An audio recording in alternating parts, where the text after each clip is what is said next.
하나님 말씀은 구약성경 욥기 5장 17절 말씀입니다.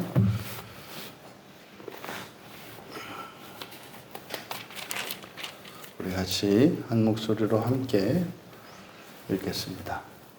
볼지어다 하나님께 징계받는 자에게는 복이 있나니 그런즉 너는 전능자의 징계를 업신여기지 말지니라.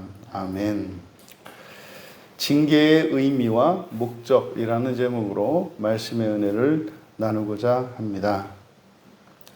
볼지어다, 보라, 볼지어다, 이것은 보라, 힘내. 그래서 이제 구약 성경이나 신약 성경이나 이렇게 독자들로 하여금 주의를 이렇게 주목시키기 위해서 하는 관용구가 볼지어다. 우리말로는 이렇게 보라, 이런 의미가 됩니다.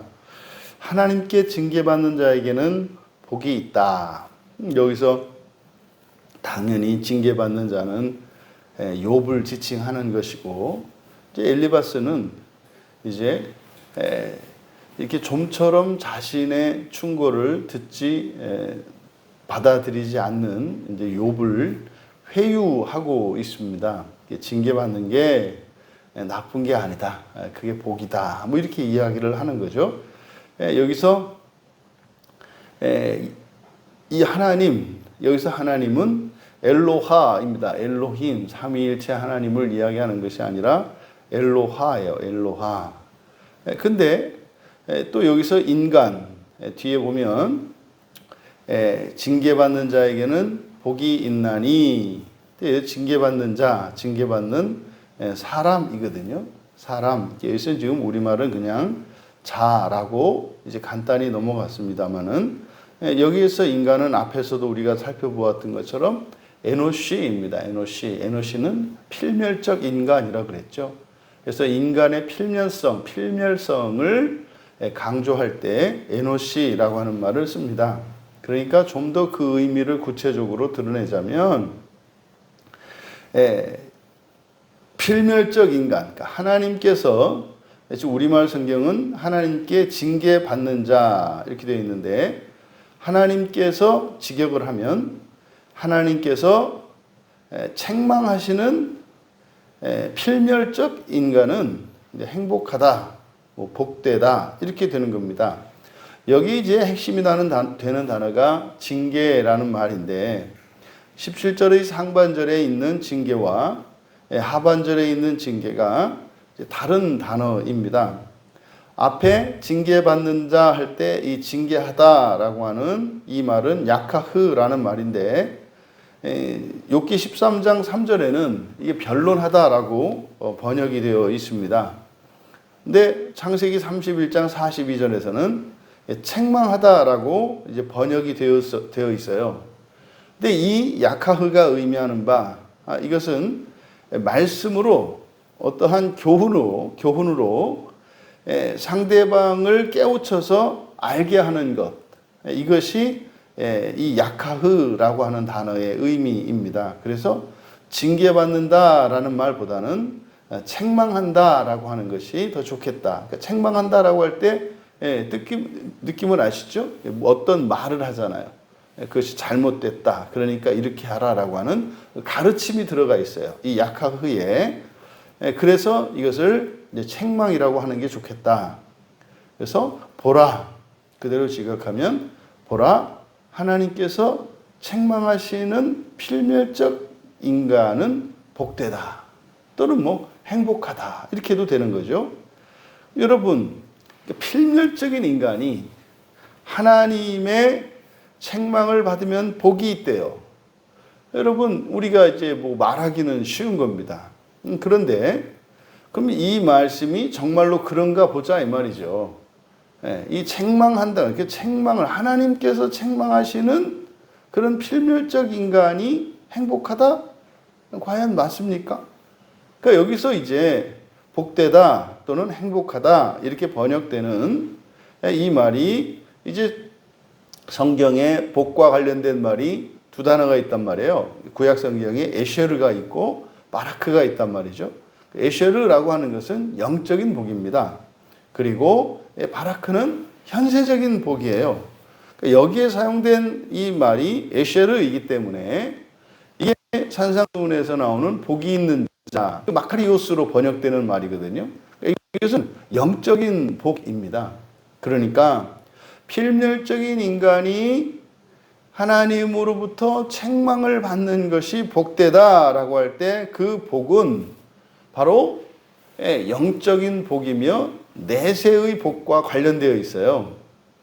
그러니까 이것은 사실은 죽어봐야 알고 그때 가봐야 아는 거죠. 그래서 단지 이렇게 했을 때 이것이 현세적으로 어떤 우리들이 생각하는 물질적이고 뭐 현세적인 이런 복으로 이해해서는 안 된다. 그럼 오해하게 된다 이 말이죠. 그럼 여러분, 그럼 필멸적 인간이 책망을 받았을 때 그게 행복하고 복이 된다. 그럼 뭡니까? 우리가 하나님의 말씀으로 우리 자신이 틀렸다는 것을 깨닫고 그것을 기회로 삼는다면 그것을 영적인 복을 받을 수 있는 기회로 삼을 수 있다는 거죠. 그러면은 필멸할 인간에게 누려지는 복은 무엇과 관계되어 있겠습니까? 멸망과 관계되어 있겠죠. 그러니까 필멸할 인간이 하나님의 책망을 받게 되면은 멸망에서 벗어날 수 있는 거죠. 그러니까요, 이것은 영생과 관계되어 있는 겁니다. 그러니까 우리들이 그리스도인들이 착각하면 안 되는 것이 우리들이 인생을 살면서 누리는 하나님으로부터 받는 복이 현세적이고 물질적인 복이 있고 영적이고 내세적인 복이 있는데 우리들의 행복의 기초가 되는 우리의 행복을 주는 복은 영적인 복이어야 해요. 그 안에서 부수적으로 동반되어지는 현세적인 복이어야 그것이 우리가 진정으로 행복한 것이고 복된 것이지 영적인 복이 없는 상태에서 누리는 에셰르라고 하는 것은 극도로 피해야 합니다. 극도로 피해. 그것은 굉장히 무모한 짓이죠. 더 큰, 비교할 수 없을 정도의 그 고난과 그 대가 지불을 약속한 이 현세적인 복이라고 하는 것은 굉장히 어리석고 미련한 사람들만 바라는 거죠. 이것을 우리가 잊어서는 안 됩니다. 그런데도 이렇게 말을 해도 그게 마음에 그냥 전적으로 공감이 되고 박하사탕처럼 맞아 그런 거지 이렇게 되지 않는 이유는 뭐예요? 죽음 뒤에 일어나는 사후의 인생이 실감되지 않기 때문에 그래요. 실감되지 않더라도 그게 믿어지지 않기 때문에 그래요. 그러니까 사실은 우리들이 그러니까 우리의 오늘 이 시간은 어제로 보면 내일이었거든요. 미래였거든요. 그러면 어제의 오늘이 지금 우리가 생각하는 내일 아침과 같은 거예요. 그러니까 지금은 현재는 너무나 확실하고 분명하거든요. 근데요, 어제 밤에도 오늘 이 새벽이 지금 우리가 생각하는 내일 새벽과 같아요. 이게 와닿지를 않는다 이 말이죠. 하물며 죽음 이후에 있게 될 우리의 인생에 대해서 그게 실감이 되겠습니까? 그래서요, 우리가 첫 번째로 우리의 지성을 단련시켜야 되고 하나님의 말씀으로 우리의 지성을 변화시켜야 되는 거예요. 그리고요, 이게 감정으로 이게 확 믿어지기, 이렇게 막 이끌리기 전까지는 지성을 따라서 의지적으로 굴복시키면서 가야 되는 거죠. 그랬을 때 이 감정이라고 하는 녀석이 전적으로 공감하게 되는 겁니다. 여러분들이 간단한 우리들의 이런 기술이나 이런 것을 연마할 때를 생각해 보시면 쉽게 이해가 되죠. 대표적으로 피아노가 이렇게 어린 시절 애들이 거의 대부분 애들이 경험하는 것 중에 하나가 피아노 학원이잖아요. 그래서 다 공통적으로 가기 싫었던 그 기억을 갖는 게 보통 피아노 학원이에요. 그러니까 피아노 학원이 왜 가기 싫으냐면 처음에 손을 숙달시켜야 되잖아요. 손을 숙달시키는 과정이 이게 굉장히 괴롭다고요. 예, 괴롭죠. 근데요, 그래서 가기 싫다고 해서 그냥 내버려 두면 안 가는 거 아닙니까? 그런데 가야 한다 해서 이렇게 가는 게 나한테 좋다. 이게 지성적으로 뭐 이렇게 해서 그리고 의지적으로 이제 엄마의 강요에 의해서 가요. 사실은 자기 의지도 아니고 자기의 지성도 아니고 엄마의 지성과 엄마의 의지에 의해서 가죠. 그럼 이거는 그냥 완전히 뭐 노예적으로 가는 거 아닙니까? 이게 착한 애들은 그냥 계속 가면 이 의지는 육체는 숙달되게 돼 있어요. 그러면은 이게 습관이 돼요. 그렇게 하다 보면은 피아노를 가지고 즐길 수 있게 되잖아요. 그때서야 비로소 이 감정이 따라 움직이면서 좋아라 하는 거죠. 마찬가지예요. 우리들이 하나님의 말씀으로 이 복을 누리기까지 그 내세의 복을 우리가 누리고 정말로 기뻐하기까지 그것은요. 부활해서 그 나라에 들어갈 때 뭐 최소한 죽어서 하나님 그 낙원에 갈 때 이렇게 이거는 확실히 느끼게 되죠. 감정적으로 말입니다. 아니 보세요. 밑에서 깔린 게 그 지옥불에 있는 걸 보면서 그 위에 낙원에 있을 때 그 삶에 대한 그 기쁨이 없겠냐 이 말이에요. 있죠. 있죠. 근데 꼭 그걸 죽어야만 되는가? 죽지 않고 살아서도 그거를 느낄 수가 있죠. 이게 뭡니까? 이게 본성의 변화고 바로 이게 오늘 이 새벽에 모인 이유이기도 하고 우리가 신앙생활을 하는 목적이 바로 그거잖아요. 그래서 필멸한 인생에게 하나님의 책망으로 행복할 수 있다라고 하는 이 말은 바로 영생이기 때문에 이 세상에 태어난 모든 사람들의 가장 큰 행복, 가장 큰 복, 뭐예요? 영생이라고요. 영생은 단지 시간적으로 오랜 시간, 무한한 시간을 의미하는 것이 아니다. 질적으로, 양적으로 완전한 것을 전제로 하는 것이다. 그러면요, 이 책망이라고 하는 이것은 바로 잘못이 있는 자에게만 주어지는 것이 아니라 잘못이 있는 자에게도 주어지겠습니다만 영생한 자들도 반드시 하나님의 책망을 받겠네요. 그러면 우리가 예수 그리스도 안에 있는 이들에게는요, 영생의 선물이 주어져요. 영생의 복이. 그러니까 예수를 믿는 순간 우리에겐 영생의 복이 주어져요. 영생의 복이 주어진다는 것은 존재론적으로 부활한다는 것이고 우리가 하나님의 완전한 자녀, 신이 되어서 신이 되는 날이 온다는 거예요. 이게 예수를 믿는 이들에게 주어지는 그 약속이며 복이죠. 그러면 예수를 믿는 이들은 반드시 뭐 하겠어요? 하나님께서 책망을 하시겠죠. 책망은 뭐다? 그냥 야단치는 게 아니다 이 말이에요. 야단치는 게 아니라 바꾸는 거라고요. 잘못된 것을 바른 것으로 바꾸는 것이라고요. 그러니까 영생을 가진 자들에게 일어나는 일이 뭐겠습니까? 끊임없이 배우고 깨닫고 고치고 하는 일들이 일어나게 되어 있어요. 그러니까 뭐 너무나 많은 사람들이 뭐 구원의 확신의 문제를 가지고 뭐 이렇다 저렇다 말이 많잖아요. 근데 우리가 성경을 보면 볼수록요, 그냥 쉽고 간단하고 확실해요. 그러니까 자기 확신이 아니라 아주 객관적인 자신의 그 영생에 대한 그 확신을 가질 수 있는 구체적인 기준들이 있다 이 말이에요. 그러면 이 말씀에 비춰서 보면은요, 내가 진짜로 성경을 보면 그 성경 말씀을 통해서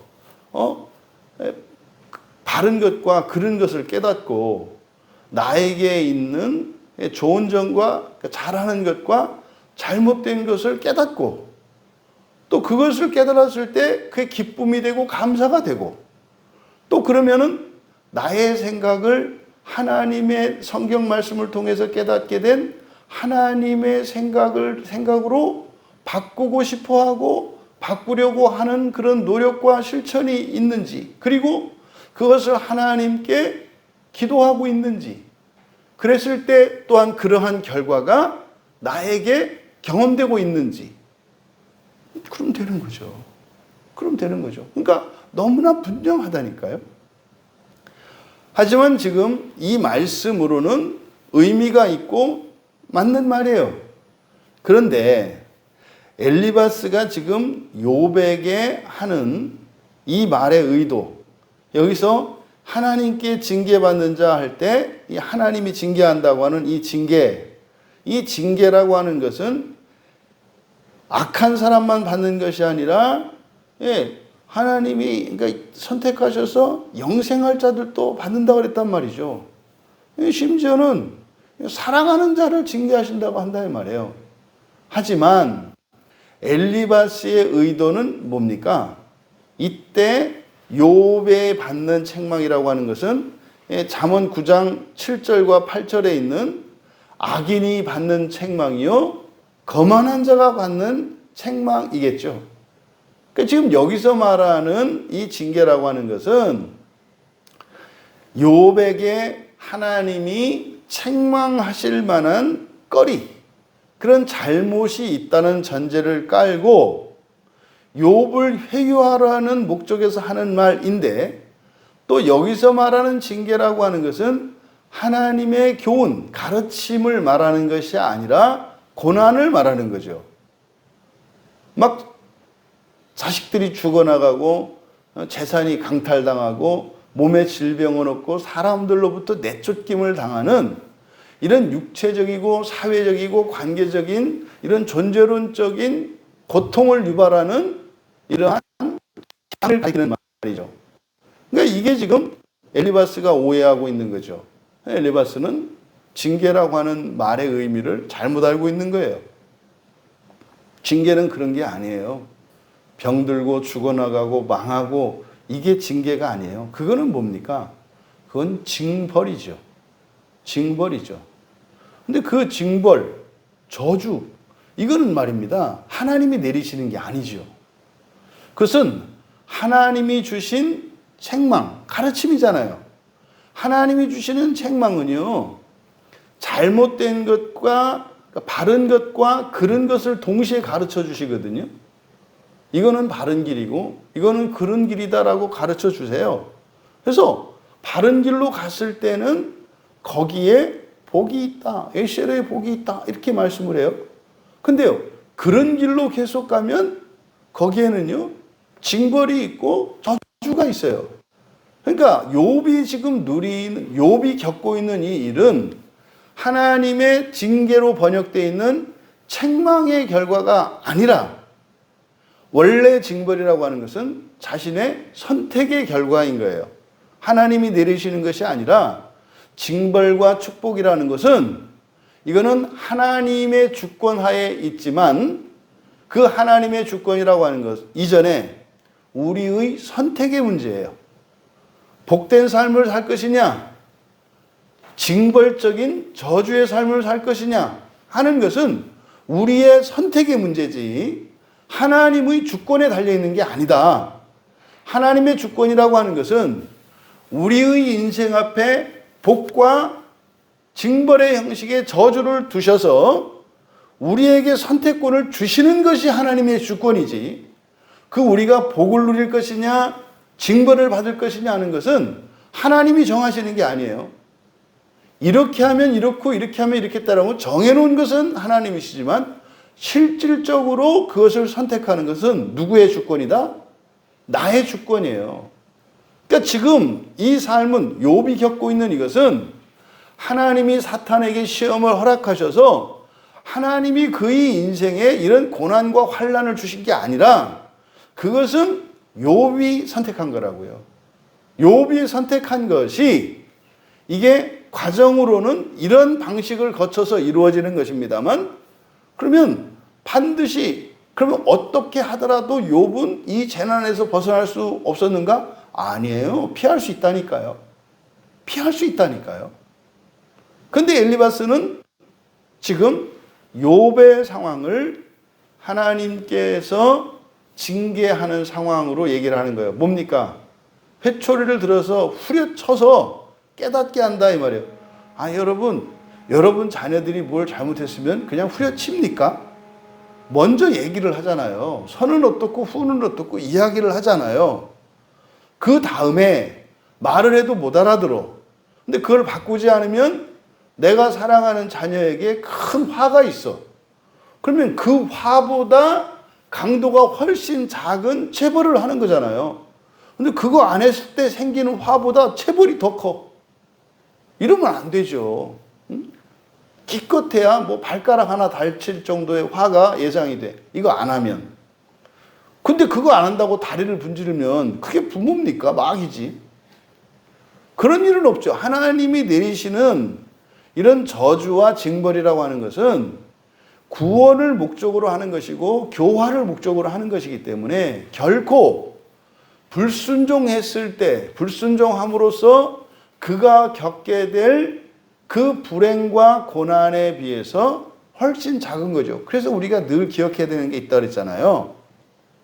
우리가 누리는 복은 우리가 누릴 수 있는 최대한의 복을 누리고, 우리가 받는 징벌과 저주는 우리가 받아야 할 최소한의 징벌만 받는다. 이걸 잊으면 안 돼요. 그러니까 하나님이 아무리 우리를 후려치신다 하더라도 사실은 그렇게 하지 않으셨더라면 우리가 겪어야 할 말로 다 할 수 없는 더 큰 고난과 징벌에 비하면 아주 사소한 것에 불과하다. 이거를 이렇게 머릿속에 완전히 넣어야 된다고요. 근데 이게 이제 우리가 막 확 뒤집어지는 이유가 뭐예요? 내가 받아야 될 벌보다 훨씬 많이 받는다고 생각하는 거죠. 또 내가 누려야 될 복에 비하면 너무 작다는 거죠. 이게 이제 문제예요. 이게 이런 걸 뭐라고 합니까? 분수를 모르고 주제 파악을 못한다. 이런 거죠. 이걸 모를 때 하나님께서 시험을 허락하시는 거죠. 그래서 어떻게 해요? 아, 그게 좋은 거였구나. 이렇게 깨닫는 거예요. 그게 최악인 줄 알았더니 가보니까 어떻게 해요? 최악이 아니라 그때도 하나님의 은혜였구나. 이걸 깨닫는단 말이에요. 그때 비로소 돌이키는 거죠. 또 그런 걸 잃어버리고 나서야 그게 사실은 쉬운 게 아니었고 당연한 게 아니었고 엄청난 하나님의 보호와 사랑과 은혜 안에서 누리던 삶이었구나. 애계가 아니라 어이구였구나. 이거를 깨닫게 되는 거죠. 이어서 하반절에 그런즉 너는 전능자의 징계를 업신여기지 마라. 이제 뒤에 나오는 이 징계는 무사르라는 말입니다. 무사르. 그래서 이 무사르는 훈계로 번역하는 것이 적절해요. 훈계 또는 훈련 뭐 이런 뜻입니다. 무사르. 그러니까 요거는 뭐 이제 성경에 보면은 뭐 훈련 또는 뭐 징벌이라고 하는 의미로도 번역이 됩니다만 이 무사르라고 하는 것도 이것은 주시는 교훈과 관계돼요. 그래서 신명기 11장 2절에 여호와의 교훈, 그래서 교훈이라고 번역을 해놓았어요. 또 잠언 23장 12절에서도 이 단어를 훈계로 번역을 합니다. 그래서 훈계에 착심하며 지식의 말씀에 귀를 기울여라. 그래서 여기서도 이 하반절에 쓰인 무사르, 이것도 결국 하나님의 말씀과 관계되어 있어요. 하나님의 율법과 관계되어 있는 말이에요. 그러니까 앞에 쓰인 이 징계한다라고 하는 의미를 가진 야카흐나 뒤에 쓰인 징계로 번역된 무사르라고 하는 이 말이나 공통점은 뭡니까? 하나님의 지식, 하나님의 법, 하나님의 가르침과 또 하나님의 뜻과 관련이 되어 있는 거예요. 그러니까 우리와 다른, 그러니까 우리의 생각과 다른 하나님의 생각을 우리에게 가르쳐 주시는 것을 무사르 또는 야카흐라고 하는 거예요. 그러니까 이게 비슷한 말인 거죠. 그러면 욥이 지금 겪고 있는 이 고난이 이것이 징벌일 수 있는가? 버릴 수 있는가? 또 이 방식으로 욥에게 하나님이 과연 훈계하시려고 이런 고난을 허락한 것인가? 이거는 어떤 경우에는 맞을 수도 있죠. 근데 이게 맞지 않는 것은 그러니까 징계가 있고 그 징계를 받아들이지 않고 불순종했을 때 그 결과적으로 징벌이 일어나는 거란 말이죠. 그러면 욥에게 일어나는 이 일이 과연 그가 받는 이런 징벌이겠는가? 그건 맞지 않아요. 왜냐하면 욥은요, 이미 욥기의 시작이 뭡니까? 그 사람은 온전한 사람이에요. 그리고요, 하나님을 경외하는 사람이고 악에서 떠났다 그랬어요. 악에서 떠난다는 게 뭡니까? 선과 악이라고 하는 것은 하나님의 말씀은 선하잖아요. 그러니까 하나님의 말씀을 따르고 순종하는 사람이에요. 이게 악에서 떠난 것이고 하나님을 경외하는 것이고 온전한 거예요.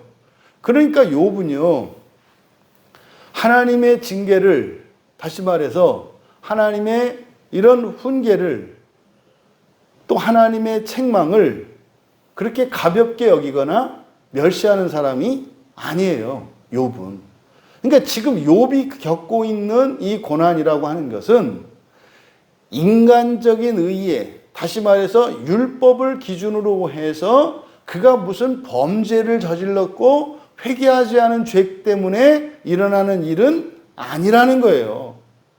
그러니까 욥이 겪고 있는 고난은 하나님의 이 책망을, 그리고 하나님의 훈계를 멸시한 결과로서 겪고 있는 징벌이 아니라고요. 근데 엘리바스는 그렇게 진단하고 있는 거죠. 이게 사실은 뭡니까? 지금 욥이 겪고 있는 고난은요, 사실은 스스로 만약에 이런 고난을 겪었다면, 스스로 이 고난을 자초했다면 그것은요, 참으로 복된 것이죠. 그리고 그는 사람들로부터 배척을 받는 것이 아니라 또 이렇게 하나님께 대해서 냉담하게 되고 하나님으로부터 마치 배도한 자와 같이 하나님을 원망하고 이렇게 대적하는 자가 아니라 오히려 더 큰 기쁨과 감사를 누리며 그 하나님의 영광에 가까워져 가고 있겠죠.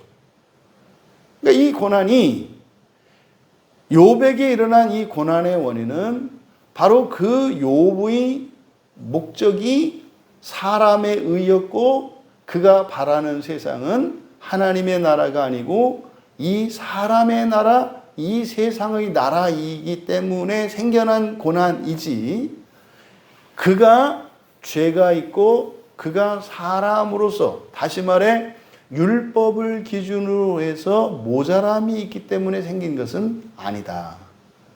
대부분의 사람들은 하나님의 훈계와 책망을 듣지 않고 스스로 자초하는 징벌이죠.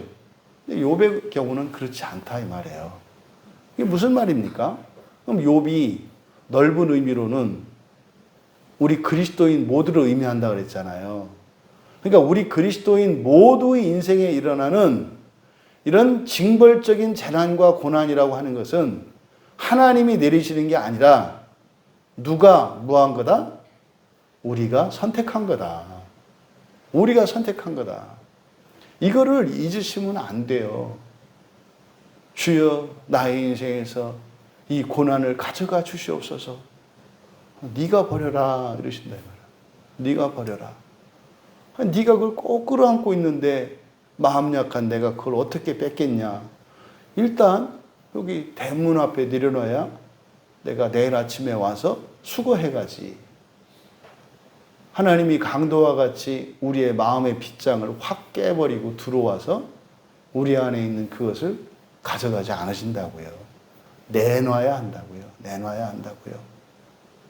지금 욥은요, 그러니까 우리 그리스도인이 그러하듯이, 그러니까 우리 인생에 이런 불행하고 재난과 같은 이런 것들을 제거하는 방법이 뭡니까?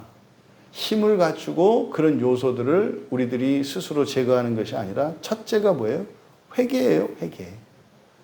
회개입니다. 회개는 우리 안에 있는 우리의 인생에 일어날 수 있는 지뢰와 같이 말입니다. 덫과 같은 것들이 죄의 결과거든요. 그러니까 그것들을 내어놓으면 하나님이 가져가고, 그럼 회개의 현세적인 결과는 우리 인생에 닥칠 불행과 재앙의 원인들이 제거되는 거예요. 폭탄의 뇌관이 제거되는 거니까, 폭탄 가지고 애들이 뭐 공기놀이를 해도 상관이 없는 폭탄이 된다 이 말이죠. 이것이 회개의 현세적인 유익이고 결과인 것입니다. 여러분, 징계라고 하는 것은 가르침으로써 우리의 잘못된 지식과 잘못된 기준을 바로잡는 가르침이에요. 하나님의 징계라고 하는 것은. 근데 지금 엘리바스는 어떻게 하고 있다? 징계와 징벌을 혼동하고 있다. 징계와 징벌을 혼동하지 마라. 그리고 이 하나님의 징계라고 하는 것은 징벌의 방식이 아니라 계시의 형태로 우리에게 오는 거예요. 그리고 징벌이라고 하는 것은 뭐다? 우리의 선택에 의해서 우리가 자초한 것임을 기억해야 한다. 그래서 두 번째로 징계라고 하는 것은 이 징계의 목적, 그 징계의 방식은 가르침의 방식이고, 또 이 징계의 그 목적이라고 하는 것은 이것은 구원인 거죠. 구원을 목적으로 한 가르침이 징계인 겁니다. 그러면요, 이 징계라고 하는 것은 잘못이 있는 자들에게만 징계하는 것이 아니라 잘못이 없고 욥과 같이 이렇게 온전하고 또 하나님을 경외하고 악에서 떠난 사람들에게도 이런 징계는 반드시 있고 있어야 하는 것이다. 우리는 그러니까 그리스도인은요, 예수를 믿는 순간 영생을 받은 자들이 되었기 때문에 이런 징계는 반드시 있어야 하는 거예요.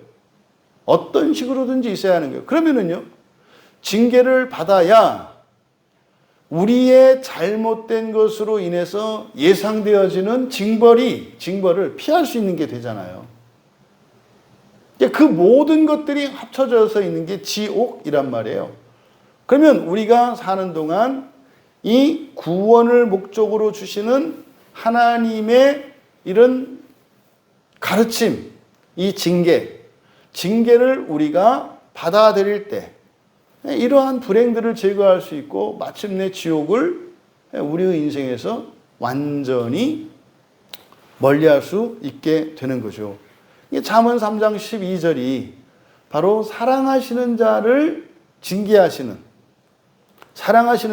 징계할 때 자식이 마치 부모가 자식을 징계함과 같이 한다, 이렇게 말씀을 해요. 그러니까 필멸적 인간인, 다시 말해 죄 가운데 있는 필멸적 존재인 우리들에게 사실은 하나님께 구할 수 있는 가장 큰 은혜, 그것은 뭐겠어요? 징계예요, 징계. 하나님, 제게 있는 죄들을 깨우쳐 주셔서 이 죄로 인해서 예상되어지는 운명적인 모든 불행과 고난을 제거할 수 있도록 도와주세요. 이것은 현세적일 뿐만 아니라 내세적으로 지옥을 피하는 거죠. 그러면 여러분, 우리가 하나님의 징계를 어떻게 받습니까? 성경이에요. 성경은 그래서요, 하나에서 열까지 하나도 나하고 틀려요. 나하고 틀린 게 성경이에요. 같아요? 그는 하나님께서 당신 내면에 큰 일을 행하신 거예요. 성경을 읽었는데 동의가 되고 공감이 돼요? 기적이에요, 기적. 그게 이적이에요, 그게. 마음에 안 들어요? 싫어요? 뭐 틀린 것 같아요? 그게 당신 나온 거예요. 그런데 그런 것이 있으면 어떻게 된다? 당신 인생에는 꽃길이 아니라 그저 아주 불행길이에요. 불행과 저주가 앞에 깔려 있어요, 이렇게. 치이는 게 불행이고 치이는 게 고난이고 재앙이고 이렇게 되어 있는 거예요. 그러니까 그거는 운명적인 거 아니다. 운명적인 거 아니다. 이게 죄에 잡힌 사람들이 하는 생각이 뭐예요? 어? 내 뜻대로 살고 불행을 제거해 주십시오. 뭐 이런 거 아니에요. 그건 뭐예요? 하반신은 없고 상반신으로만 살게 하세요. 이런 거죠. 하반신만 가게 해주세요. 그리고 상반신은 여기 있게 해주세요. 이런 거 아니에요. 그게 사는 겁니까? 죽은 거지.